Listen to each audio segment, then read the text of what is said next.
27일 한국금융연구원이 서울 중구에 위치한 은행연합회관에서 미래 변화와 금융의 성장 전략 세미나를 열고 인구 구조와 기후 변화, 기술 혁신에 따라 금융이 나아가야 할 방향에 대해 의견을 나눴다.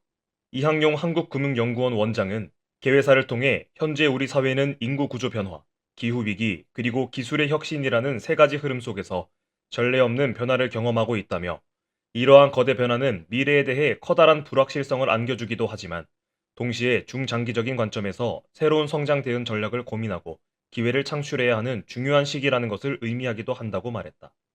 세미나의 기조연설을 맡은 김소영 금융위원회 부위원장은 향후 5년간은 인구구조 변화, 기후변화, 기술의 혁신에 대응한 새로운 금융 수요가 증가하는 금융의 전환점이 될 것이라며 2030년도에는 생산연령 인구 비중 급감, 기후규제 강화, AI 등 기술 활용으로 금융의 변화가 본격화될 것이다.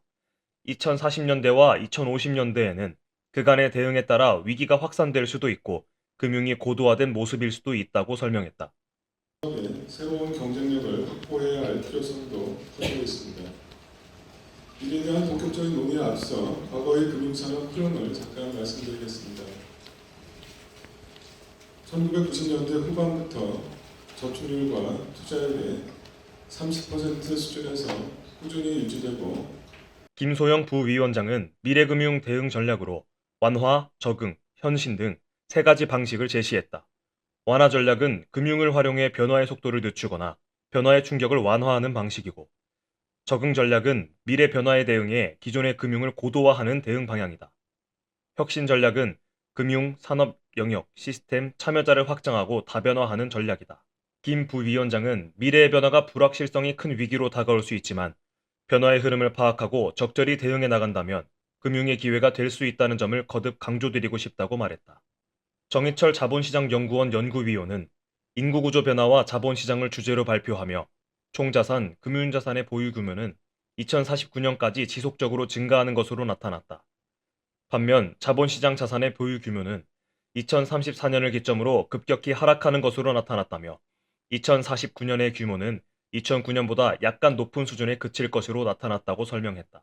그는 반면 가계부문의 총자산 보유 규모 축소 가능성은 당분간 크지 않다며 이는 고령층의 강한 부동산 보유 성향과 소비 축소 및 삶의 질 저하에 기인한다고 설명했다. 정 연구위원은 고령 가구는 소비를 크게 축소해 자산 보유를 유지하고 있는 것으로 나타났으며 경제 활동을 지속하지 않을 경우 적정 수준의 소비를 유지하기 위한 소득이 부족하다고 분석했다. 또한 고령 가구의 소비 수준 제고를 위해 주거자산 연금화가 필요하다고 강조했다. 그는 이어 청년 중년 세대의 충분한 퇴직자산 축적 유도, 고령층 삶의 질 제고를 위한 부동산 연금화 활용도 검토, 이에 적금에 편중된 고령층 금융자산의 효율적 배분, 국내 주식시장에 충분한 위험 프리미엄 창출 등의 정책 과제를 제언했다.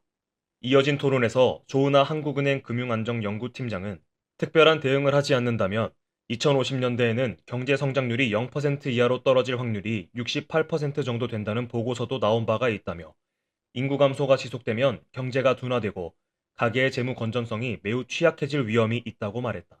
조 팀장은 이어 주택 관련 대출이 크게 늘어났는데 인구 감소로 주택가격 하방 압력이 커지고 있는 상황에서 고령화로 부채 상환 능력이 약한 고령층 차주의 비중은 오히려 늘어나고 있다.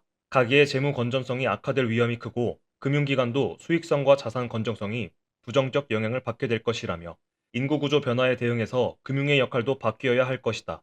실물 자산의 연금화, 부동자산의 유동화 같은 생애 주기에 따른 자산과 소득을 평탄화할 수 있도록 돕는 기능이 강화돼야 할 것이라고 덧붙였다. 고재현 주택금융공사 주택금융연구원 정책연구팀장은 우리나라 고령층의 실제 은퇴 연령은 72세다. 스스로 노인이라고 인식하는 연령도 72세고 주택연금의 평균 가입 연령도 72세라며 고령화에 따라서 다수의 고령층이 자산을 처분하는 방식은 아직 우리나라에서 관찰되지 않았다고 말했다.